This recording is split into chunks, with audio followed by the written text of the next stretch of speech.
아씨, 뭐야 이게. 아유, 너무 징그러워요. 너무 징그러워. 자, 이번에 읽어볼 이야기는 할로윈 사탕에서 사람 이빨이 나왔을 때의 대처법이라는 레디 괴담입니다. 박물학자님께서 번역해서 제공을 해주셨고 재밌게 한번 읽어보도록 하겠습니다. 무언가를 극복하기 위한 첫 단계는 인정하는 것이다. 그래서 이 말을 하는 게 아무렇지도 않다. 나에겐 친구가 없다. 적어도 11살 때는 그랬다. 내 어린 시절을 설명하는 건 마치 심리치료사와 대화하는 것처럼 들릴 테니 자세한 이야기는 생략하겠다. 배경 설명을 하자면 나는 아이 없는 삶을 갈망하던 싱글맘 밑에서 자랐다. 아버지는 20살이 되어 내가 직접 찾아 나서기 전까지는 누군지도 몰랐고 그렇게 찾아낸 진실은 나를 후회하게 만들었다. 4살 때부터 나는 심한 따돌림을 당했다. 나는 왕따를 끌어당기는 자석 같았고 눈에 멍이 들어있는 날이 더 많았다. 나를 돌봐주는 아이 한 명, 내 편이 되어주는 친절한 영혼 하나쯤 있었다고 꾸며낼 수도 없다. 정말로 없었으니까. 10년 동안 나는 매 쉬는 시간마다 홀로 앉아 있었다. 나는 투명인간 같았다. 유령처럼. 선생님들조차 신경 쓰지 않는 듯 했고 수업 시간에 손을 들어도 항상 무시당했다. 며칠 동안 아무하고도 한마디도 하지 않고 지낼 때도 있었다. 내 인생의 그 시절, 나에게는 단 하나의 위안이 있었는데 바로 호러 장르였다. 호러라는 장르 전체가 나를 감싸주는 안전 담요 같았다. 자유시간에는 손에 잡히는 대로 호러 소설을 읽었다. 때로는 중독자 같다고 느꼈다. 늘 새로운 자극을 찾아다니고 더 강한 걸 원했다. 밤엔 몰래 아래층으로 내려가 케이블 TV에서 틀어주는 옛날 호러 영화 재방송을 보곤 했다. 가끔 엄마가 와인에 취하면 소파 옆자리에 웅크리고 누워 함께 영화를 보게 해주셨다. 드문 일이었지만 그 순간들이 내 어린 시절 가장 행복한 기억이었다.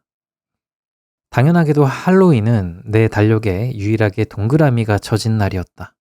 그날은 내가 가장 편안하고 가장 이해받는다고 느끼는 날이었다. 매일이 그랬으면 좋겠다고 바랬지만 1년에 단 24시간이라도 그런 날이 온다는 것에 감사했다. 2008년 10월은 내가 진정한 헬로윈 판타지를 실현할 수 있었던 첫 해였다. 엄마는 내가 너무 멀리 가지 않고 통금 시간까지 돌아온다면 보호자 없이 트릭 올 트릿을 해도 좋다는 중대한 결정을 내리셨다. 나는 신나서 동의했고 8월부터 그날 밤이 오기만을 손꼽아 기다렸다.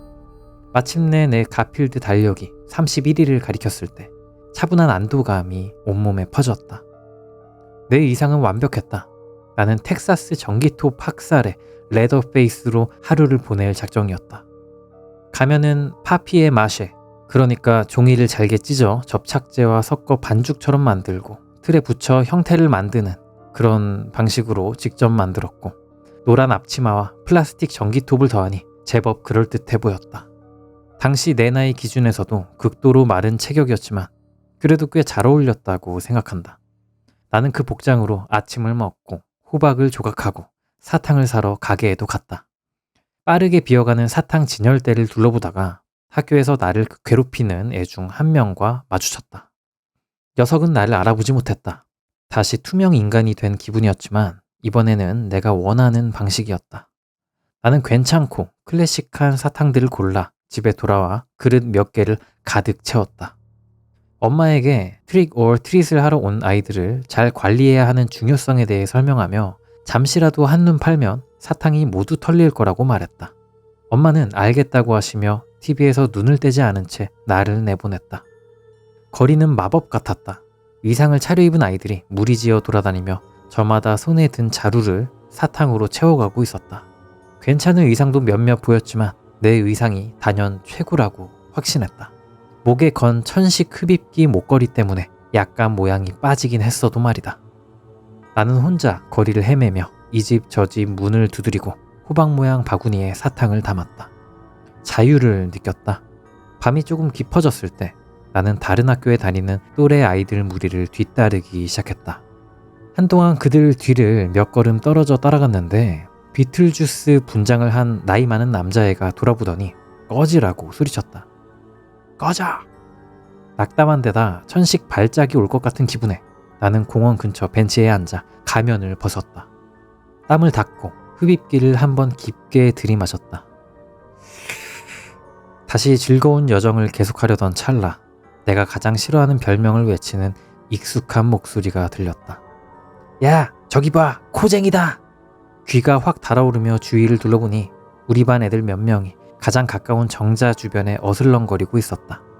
몸에 꽉 끼는 스파이더맨 옷을 입은 뚱뚱한 13살 버니 나를 가리키며 소리쳤다. 1분 후 나는 살기등등한 녀석들에게 쫓기며 죽을 힘을 다해 뛰고 있었다. 내 호박 바구니가 손에서 떨어지며 내용물이 풀숲 위로 떨어졌다. 그걸 주우러 돌아갈 위험을 감수할 수 없다는 걸 알고 계속 달렸다. 힐끗 돌아보니 무리의 절반은 내 사탕을 챙기러 흩어졌다.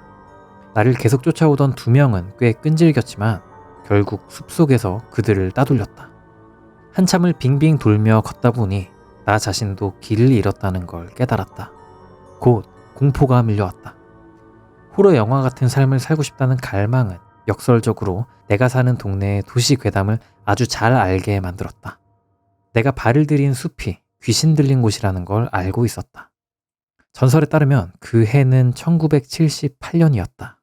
한 소년이 트릭 월 트릿이라는 남동생을 돌보라는 임무를 받았지만 대신 동생을 고등학교 할로윈 파티에 끌고 갔다.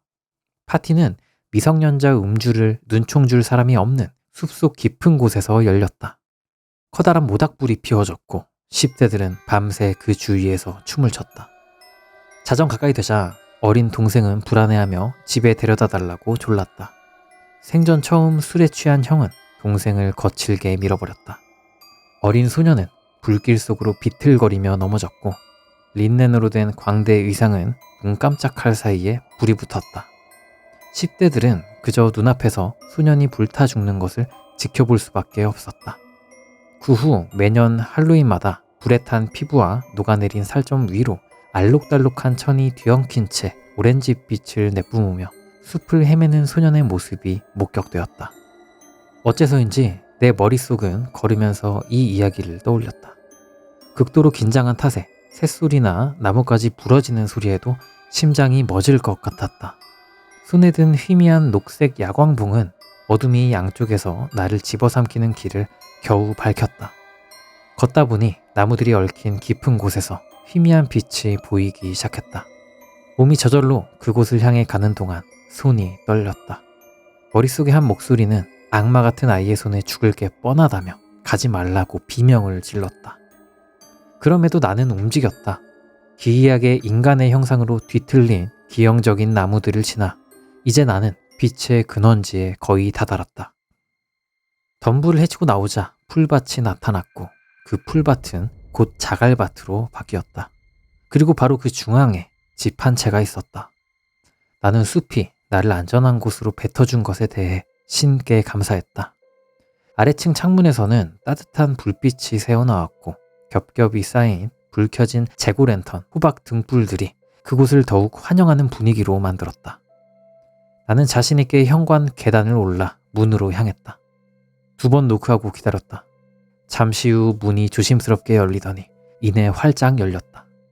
입구에 한 남자가 서 있었다. 그는 30대로 보였고 아주 부드러운 인상을 가졌다. 젖은 모래 같은 색의 머리카락은 수치 적어지고 있었다. 그는 녹색 가디건 조끼와 슬랙스 차림에 환한 미소를 짓고 있었다. 젊었지만 할아버지가 떠올랐다. 안녕. 그가 쾌활하게 말했다. 난 에드워드야. 이름이 뭐니? 안녕하세요. 저는 에릭이에요. 나도 그를 향해 활짝 웃으며 말했다. 에릭, 정말 멋진 이상이구나. 에드워드가 감탄하며 말했다. 감사합니다. 나는 말하고 나서야 가면을 옆구리에 들고 있다는 걸 깨달았다. 재빨리 가면을 쓰고 에드워드를 다시 쳐다봤다. 으악! 그는 다소 깔보는 듯한 투로 말했다. 잠깐의 침묵 후 그가 다시 입을 열었다. 사탕 좀 줄까? 오늘 밤 우리 집에 온 첫 손님이란다. 그냥 이 바구니를 통째로 줘야겠네. 정말요? 와! 나는 신나서 외쳤다. 그러다 내 한계를 깨달았다. 근데 담아갈 데가 없어요. 걱정 마. 에드워드가 부드럽게 대답했다. 안으로 들어오면 어떻게든 해결될 거야. 자식을 키우는 일을 낯선 사람에게 의존했던 엄마 덕분에 나는 어릴 때부터 낯선 사람을 경계해야 된다는 개념이 없었다. 나에게는 내가 아는 사람들이 오히려 두려움의 대상이었다. 그래서 나는 기꺼이 에드워드를 따라 안으로 들어가 거실로 향했다. 그는 나를 베이지색 가죽 소파에 앉으라고 안내했다. 소파 앞 테이블에는 사탕이 산더미처럼 쌓여 있었다. 알록달록하고 구식인 포장지들이 나를 부르는 것 같았다. 나는 가만히 앉아 먹어도 좋다는 허락을 기다렸다. 잠깐만, 얘야. 에드워드가 내 어깨에 잠시 손을 얹었다가 옆에 있는 안락 의자에 푹 주저앉으며 말했다. 이거 정말 다 가져도 돼요? 네? 나는 애원하는 목소리로 물었다. 그럼. 그가 대답했다. 하나도 남김없이. 갑자기 그가 벌떡 일어섰다. 널 보면 정말 좋아할 사람이 누군지 아니? 그가 물었다. 나는 그 질문이 수사적인 질문일 거라 생각하고 잠시 멈췄다. 하지만 그가 하얀 미소를 띤 채 강렬한 눈빛으로 같은 자세로 얼어붙어 서 있는 것을 보고 내가 대답을 해야 다음으로 넘어갈 것이라는 걸 깨달았다. 아니요. 내가 대답했다. 우리 엄마. 그가 알려주었다. 우리 엄마는 손님을 좋아하셔. 특히 너처럼 어리고 예의 바른 남자애들을 말이야. 내가 가서 모셔올 동안 여기서 기다리렴. 내가 대답하기도 전에 그는 거실에서 사라졌다. 그의 발소리를 들으려고 애썼지만 시야에서 벗어나자마자 소리가 뚝 끊기는 것 같았다. 나는 자리에 등을 기대고 주위를 둘러보았다. 내가 본 집의 다른 부분들과 마찬가지로 그 방은 매우 흑빛의 느낌이었다. 짙은 녹색과 갈색이 많았다. 방 곳곳에 빽빽하게 자리 잡은 박제된 동물들이 눈에 띄었고 깊은 불안감이 들기 시작했다. 수십 마리의 죽은 포유류의 유리 눈알이 나를 응시하는 것 같았다. 땀이 나기 시작했다. 방은 꽤 어두웠기 때문에 나는 소파 옆 시골풍 나무 스탠드 위 램프로 몸을 기울였다. 스위치를 켜자 방이 더 환하게 밝혀졌다. 사탕 더미가 새로운 강렬함으로 반짝였다. 에드워드가 지금 내가 하나 집는다고 신경 쓸 것 같지는 않아서 몸을 기울여 산더미 같은 사탕 더미에서 작고 분홍색으로 포장된 조각 하나를 집었다. 손바닥에 쥐자 얼마나 단단한지 느껴졌다. 포장지가 이미 살짝 벗겨져 있는 것이 눈에 띄었다. 그때 무슨 소리를 들은 것 같아 고개를 들었다. 방 주위를 둘러보았지만 소리의 근원을 찾을 수 없었다. 나는 어깨를 으쓱하고 다시 사탕을 쳐다보았다. 손에 든 포장지를 조심스럽게 벗기며 무슨 맛일지 궁금해했다. 그것은 사람의 이빨이었다. 정확히는 어금니였다. 누렇게 변색되어 있었고 나는 눈을 뗄 수가 없었다. 충격과 혐오감이 뒤섞여 강력한 마비 상태를 만드는 동안 나는 그것을 계속 손바닥에 쥐고 있었다. 오, 운이 좋구나. 잇몸도 좀 붙어있는 걸 집었네. 에드워드가 내게 다가오며 말했다. 나는 다친 개처럼 소리를 지르며 이빨을 바닥에 내던졌다. 그의 어머니를 보고 소파 뒤로 넘어졌다. 나는 악몽 같은 두 사람에게서 최대한 거리를 두려고 재빨리 기어서 도망쳤다. 소파 반대편에 다다랐을 때 내 손이 거칠고 튀어나온 무언가에 스쳤다.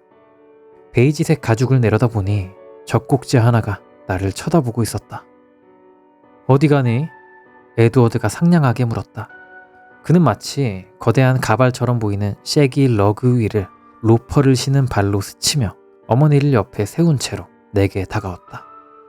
그의 어머니는 어떤 빛에서는 상점 마네킹처럼 보였다. 그는 본질적으로 인형이었다. 비슷한 베이지색 가죽으로 꿰매어 만든 조잡한 인간 형상이었는데 가죽은 더 낡아 보였다. 터진 솔기 몇 군데로 보아 그녀는 러그와 같은 재료로 속이 채워진 듯 했다. 그녀의 얼굴, 아니 그것의 얼굴은 검고 아무 특징이 없었다. 눈, 코, 입이 없었지만 그 대략적인 위치에 화장이 잔뜩 번져 있었다. 머리 양쪽에 꿰매 붙인 두 귀를 보고 구역질이 났다. 한쪽 귀는 다른 쪽보다 눈에 띄게 피부톤이 어두웠다. 나는 소파에서 떨어져 시골풍 나무 바닥에 세게 부딪혔다. 에드워드는 마치 나이든 여성을 부축하는 것처럼 그의 어머니를 잡고 침착하게 나를 향해 계속 걸어왔다. 나는 일어서서 가장 가까운 벽에 겁에 질려 등을 기댔다. 오, 무서워하지 마, 에릭. 우린 친구잖아. 에드워드가 이제 내 바로 앞에 서서 말했다. 나랑 같이 가면 우리 가족 모두에게 소개해줄게. 나는 목구멍을 찢는 듯한 날카로운 비명을 질렀다. 뇌에 아드레날린이 솟구쳤고 나는 옆에 있는 낮은 선반에서 눈이 튀어나온 박제의 너구리를 움켜쥐었다. 몸을 돌려 그 무거운 나무 받침대로 내 뒤에 창문을 내리쳤다. 창문 일부가 박살났고 나는 믿음을 갖고 창문을 통해 아래쪽 관목 덤불 위로 뛰어내렸다. 절뚝거리며 일어나 그 집의 불빛으로부터 최대한 빨리 비틀거리며 멀어졌다. 자갈 깔린 진입로를 가로질러 그 집과 최대한 거리를 두려고 애썼다. 숲으로 이어지는 거의 포장되지 않은 길에 다다르기 직전 뒤를 돌아보았다. 문이 열려 있었고 에드워드는 나에게서 50m도 채 떨어지지 않은 곳에 서 있었다. 그의 뒤에 있는 빛이 그의 모습을 세밀한 실루엣으로 만들었다. 그의 오른팔은 어머니의 어깨에 둘러져 있었다. 왼팔은 인형의 손목을 움켜쥐고 머리 위로 들고 있었다. 그는 마치 작별 인사를 하듯 그것을 앞뒤로 흔들고 있었다. 이 일은 거의 17년 전에 일어났으니 그 후의 일이 기억이 희미한 점은 용서해달라. 나는 자갈길을 따라 최대한 빨리 계속 달렸고 그 길은 결국 점점 무성해지는 흙길로 변했다. 며칠처럼 느껴지는 시간 동안 길을 따라간 끝에 마침내 숲 가장자리를 벗어나 큰 길로 나왔다. 해가 뜰 무렵에야 여전히 겁에 질려 떨면서 마을로 돌아왔다. 경찰관 한 분이 나를 발견하고 엄마에게 연락하는 동안 담요와 따뜻한 음료와 함께 경찰서에 머물게 해주셨다. 그 몇 시간 동안 나는 내가 겪은 모든 일을 최대한 자세히 설명했다. 마침내 엄마가 나를 데리러 오셨지만 그 전에 경찰관은 내 진술을 공식 서면으로 받아두었다. 물론 그게 끝이 아니었다. 지역 경찰은 에드워드를 찾아냈고 거의 10년에 걸친 3건의 실종 사건과 관련하여 그를 체포했다. 내가 파악한 바로는 그는 지금 우리 작은 카운티 밖의 어딘가에서 장기 복역 중이다. 하지만 밤에 나를 잠 못 들게 하는 세부 사항은 내가 겨우 11살 때 가학적인 살인마의 거실에 앉아 있었다는 사실이 아니다. 나를 잠 못 들게 하는 것은 경찰이 그 집 전체를 샅샅이 수색했음에도 불구하고 그 인형들을 결코 찾지 못했다는 사실이다. 여기까지가 할로윈 사탕에서 사람 이빨이 나왔을 때의 대처법이라는 이야기였습니다. 상당히 재밌죠. 처음으로 묘사를 봤을 때 사탕 껍질을 벗겼는데 거기서 어금니가 나온다. 그리고 심지어는 그 어금니 그 잇몸이 둘러싸있잖아요. 그것까지 포함해서 잇몸까지 동봉돼서 어금니랑 같이 나온다는 그 상상을 하는 순간 너무 징그러워요. 너무 징그러워. 그런 모양의 사탕을 팔면 대박 터질 것 같긴 해. 너무 징그러워서. 할로윈에 딱 맞아 진짜. 그리고 소파 가죽에서 젖꼭지를 발견했잖아. 그게 무슨 말이야. 사람 가죽이라는 얘기잖아요. 인피 소파야. 고급이야 고급. 그러니까 약간 요거는 어떤 생각이 들었냐면 전에 읽었던 팬케이크 가족. 맞아. 팬케이크 가족이 좀 생각나는 그런 묘사였어요. 소파에 그 꼭지스가 있다는 게. 근데 진짜로 사이코 살인마면 인피로 소파를 만들 수도 있을 것 같긴 해. 세상에 실존하지 않았을까요? 일단 뭐 그런 묘사가 징그러웠고 또 엄마를 그 마네킹으로 만들었는데 귀가 막 깨매져 있었다. 뭐 그런 거를 보면 사람 죽여가지고 귀를 막 그 마네킹에다가 붙이고 화장시키고 한 것 같아. 완전히 사이코예요. 완전히 사이코. 아메리칸 사이코. 뭔가 또 이 아이의 외로움이 좀 많이 느껴졌어. 이 엄마 같은 경우에는 애한테 신경 쓰지 않고 싶어하는 그런 엄마고, 근데 이제 학교에서 따돌림도 받고 해서 할로윈이 기다려져서 할로윈 때 이제 막 가면 쓰고 와 전기톱 살인마 하면서 다녔는데 이런 안 좋은 일, 끔찍한 일을 겪은 거잖아. 이 아이는 진짜 그러면 좋아했던 날도 이제 사라져버린 거잖아. 그래서 좀 안타까웠고 아이가 좀 많이 외롭겠다는 생각이 들었습니다. 미드 에드 개인 같다. 에드 개인 이야기라는 인간 가죽을 쓰는 뭐 그런 게 있네. 이름도 비슷하다. 에드워드. 좀 그거를 좀 연상시키려고 한 건가? 그럴 수도 있겠죠? 레더페이스도 에드 개인의 영감을 받아 만든 캐릭터다. 그래요? 에드 개인이 되게 유명한 캐릭터구나. 몰랐네. 에드 개인. 에드워드 개인? 범죄. 미국의 도굴꾼이자 연쇄살인마다 에디 개인이라고 불린다. 양들의 침묵에 등장하는 버팔로 빌의 모델이기도 하다. 그의 어머니는 금욕적인 생활을 강요했대, 어릴 때. 그의 성기에 침을 뱉으라고 시키기까지 했대. 성관계를 가지는 것은 악마의 꼬임에 넘어가는 것이야 등의 이야기를 하면서 친구도 못 사귀게 하고 그랬는데, 오컬트와 카니발리즘에 관심을 가지고 무덤을 파가지고 시체를 탐구하는 것으로 범죄를 저지르기 시작했고, 시긴을 한 것으로 추정되며 검거될 당시 발견된 시체의 다수는 무덤에서 꺼내온 것이다. 구글에 에드워드 게인을 영문으로 절대 검색하지 말래요. 구글에 그의 이름을 검색해보면 아래에 있는 것들의 이미지가 여과 없이 그대로 나온다라고 하는데, 두개골로 만든 그릇 하수, 인피로 만든 마스크 9개, 코 4개, 뭐 인간 장기, 두개골, 여성 성기, 메리 호건의 머리, 뭐로 만든, 여자가 그걸로 만든 허리띠, 뭐야 이게. 가장 엽기적인 것은 여성의 살가죽으로 일종의 외피를 만들어 그걸 뒤집어 쓰고 다녔다는 것이다 라고 하네요. 그가 엽기적인 행동을 하는 사유는 여성이 궁금하고 여성이 되고 싶어서. 뭐야, 무섭네. 확실히 방금 읽었던 이 아이의 모티브가 된 인물 같네요. 왜냐하면 레드페이스도 인피 가죽이잖아. 실제로 이 영화에서. 잘 만든 괴담이다 진짜. 자, 여기까지 할로윈 사탕에서 사람 이빨이 나왔을 때 대처법이라는 이야기였습니다. 상당히 재밌었습니다.